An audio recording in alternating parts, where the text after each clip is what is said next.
여러분 안녕하십니까, 진성호입니다. 오늘 총선 공식 선거운동이 시작된 첫날 더불어민주당의 공천을 받은 후보들의 의혹들이 계속해서 터지고 있습니다. 자, 이재명 대표 어제까지 각종 여론조사에서 더불어민주당이 생각보다 선전하고 있어서 지금 이 오만한 생각을 하고 있을지 모릅니다. 그러나 결국 터질 것은 터집니다. 자, 지금 언론들은 그동안 준비해 놓았던 의혹들을 오늘부터 터뜨리기 시작했습니다. 오늘 더불어민주당의 이 후보들 아들에게 30억 주택을 증여하고 또 이 병력 기피한 의혹이 있는 후보자가 등장하고 계속해서 민주당의 악재들이 터지고 있습니다. 그 중에서도 가장 눈길을 끄는 것은 양문석 후보입니다. 자, 이미 공천 과정에서 정봉주, 조수진들이 줄줄이 공천이 취소될 때도 양문석 후보 살아남았습니다.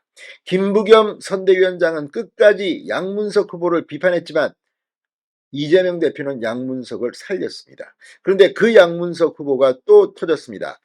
대학생 딸이 11억 원의 대출을 받아서 이 양문석 후보 부부 명의로 서초구에 아파트를 매입한 사실이 확인됐기 때문입니다.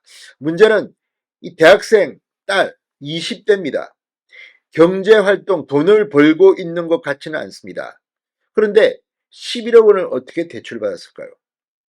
자, 지금 민주당, 이 조국혁신당 후보들 면면을 보면 겉으로는 정의의 사도인 척 행세하면서 뒤로는 호박씨를 까고 있었다. 이런 비판이 지금 쏟아지고 있습니다.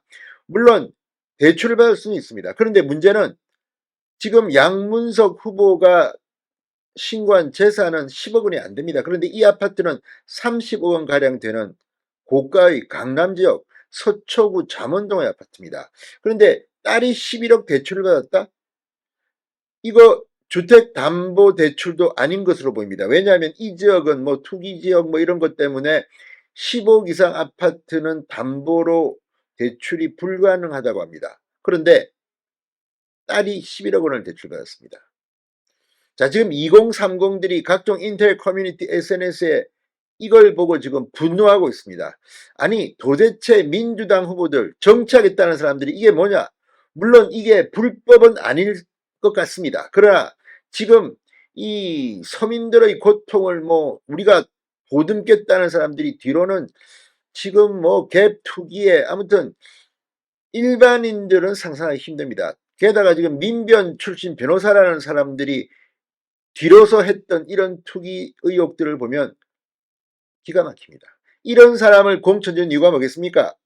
민주당은 이재명을 지지하는 친명들은 공천을 주고 비명들은 잘랐다는 비판을 받아왔습니다. 그런 과정에서 검정 시스템이 아예 무너진 것은 아닌지 지금 양문석 후보의 재산 문제가 또다시 여의도를 강타하고 있습니다. 진성호의 융단 폭격 시작합니다. 더불어민주당을 융단 폭격합니다.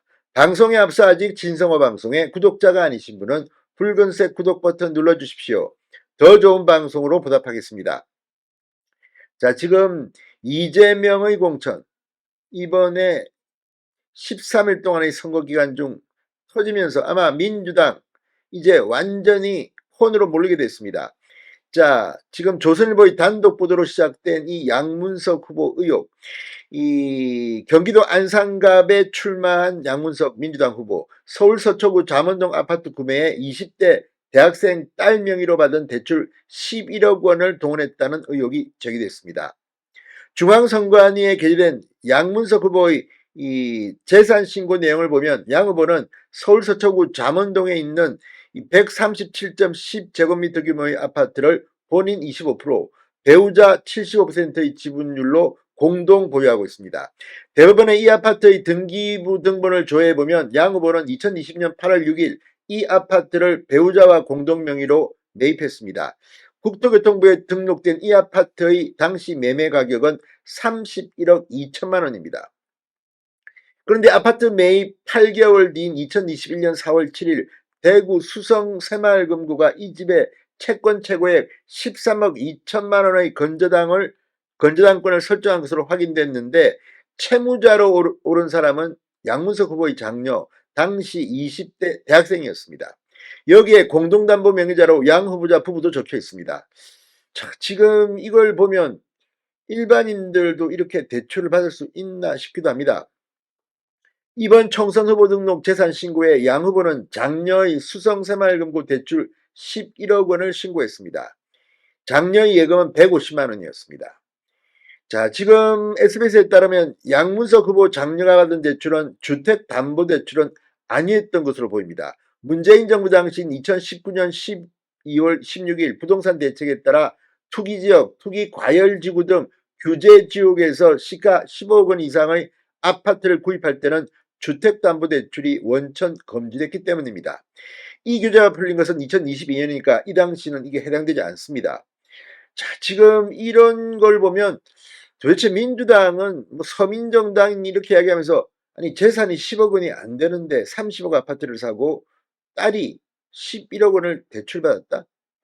자, 심지어 이 국민의힘 중앙선대위 공보단 대변인은 논평에서 노무현 전 대통령을 향한 막말에 이재명 대표와 똑같은 이찍 발언, 지역민을 향한 비하 발언까지 했던 민주당 양문석 후보가 자녀 편법 대출을 받아 주택을 구입한 것으로 알려졌다고 비판했습니다.